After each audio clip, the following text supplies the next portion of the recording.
Well, friends, welcome to the series of leadership principles in the corporate training leg of my channel on YouTube, Brigadier guides you.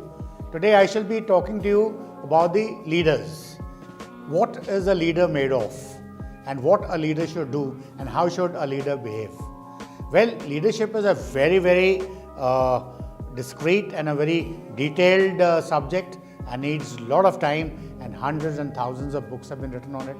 And leadership is such a kind of a thing which cannot be taught to my mind, but yes, it has to be practiced. And in today's video, I shall not be talking about much of those bigger and superfluous and bombastic things. I shall just give you a small example. I was sitting the other day at one of the resorts, and I saw a couple of eagles around me, and I happened to talk about this to a friend of mine later, that I watched those eagles for good half an hour, and there were fantastic amount of patterns that they showed me. But anyway, my observations were something different. But then I was told by my friend, and he gave me certain insights. He says, "You're right. The leadership should be executed, or it should be performed, it should be enacted by taking lessons from eagles." So I found it very interesting, and then I of course noted down certain points which I tried to correlate with whatever behavior of eagles I had seen there. And let me share with you some of these tenets. And I think for a good leader, it could be any walk of life. It could be a military leader, it could be a corporate leader, it could be leadership in your family, it could be a leadership in society, it should be leadership in your city, it could be leadership in any group that you may be going for a party. That could be a leadership. So all these various examples that I've given you, these tenets of leadership which are practiced and taught to us by the eagles hold good. The first and the foremost thing which we all know, eagles are one of the birds, or you may call them vultures. They fly very high. So the first leadership principle is you should also have very high aims. You should think very high.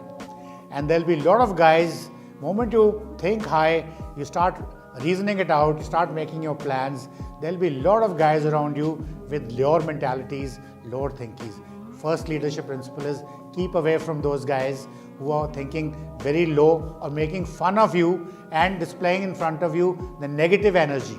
The positive energy that you exude by thinking very high, flying very high, the way eagles do, you should also, your energy comes in a very big manner, in a very positive manner. You should not let the negative energy of low-meaning people around you to come and interfere with your positive energy. So that is the first principle a leader must keep in mind while executing his leadership. Second principle, which the eagles teach us, they have a very accurate vision. Like they may be flying at the heights of kilometers, but on ground, when the prey comes, eagle exactly knows where to dive in and pick up the prey and go back.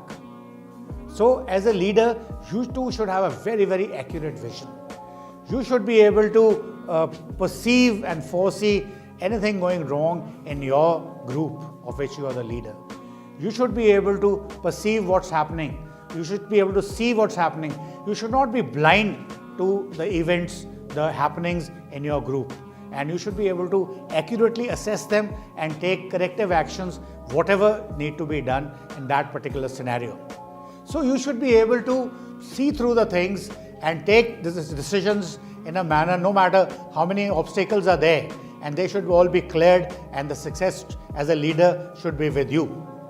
And the third lesson which the vultures or the eagles teach us, they do not eat dead animals. They always go for a fresh prey, fresh kill, and then make it their dinner or lunch or whatever. They do not see already a dead animal and they do not eat them at all. Now this leadership principle teaches us that good leaders do not live on their past laurels. Whatever they have done in the past, that is past. Of course, the results are carried forward, but you do not rest.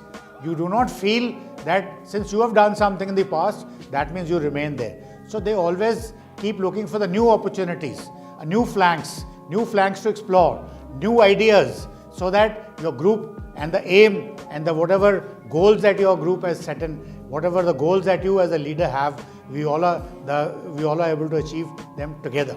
The next principle, there's a fourth principle that eagles teach you, is that they live by storm. They fly so high. There may be any storms around. There may be any amount of winds, hundreds of kilometers per hour. There may be blizzards. There may be any kinds of storms, but they do not stop flying. So the lesson that they give it to you is there may be any amount of obstacles. There may be any amount of earthquakes that may come into your particular field of which you are a leader, in your business, in your administration, in your group, but you are not deterred by them. You always weather those storms. You stay put there with a dogged determination and do not cow down to the challenges that are posed to you by various situations around you. The fifth lesson that the eagles teach you: whenever a female eagle meets a male eagle, she always expects a commitment from him. She does not give in to a male eagle just because they are there, the animals. She takes a commitment from them and then only she goes with him. Similarly, a good leader must have people with him who are committed to him. They have a certain amount of responsibility, certain amount of contract to contribute to the cause of that group, contribute to the goal of that group. So a good leader keeps such people who are committed in his group, and those guys who are non-committal, who are not contributing, they all weeded out in due course of time. The sixth lesson that eagles teach you is they always prepare for future. They always prepare for training. They train for future. They always prepare for it.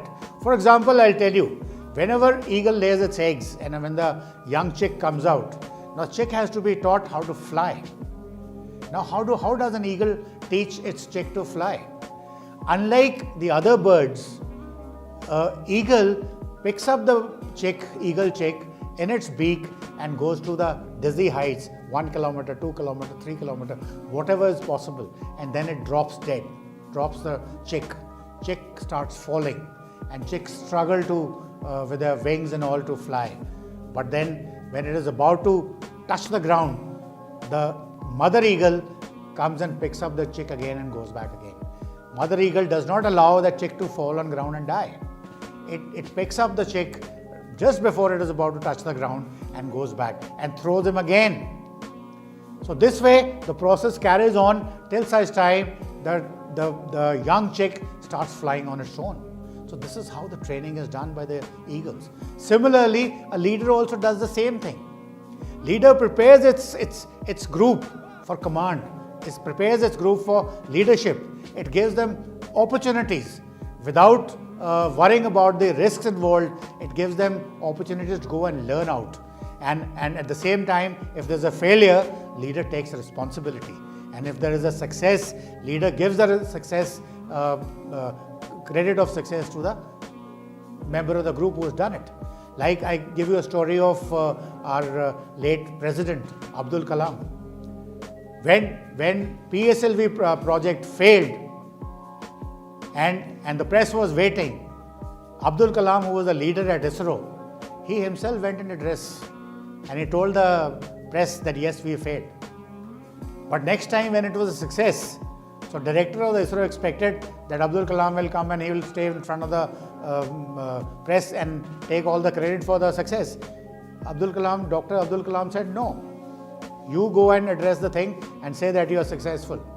So leader ensures that the success credit is taken by the members and failure's responsibility is taken by him.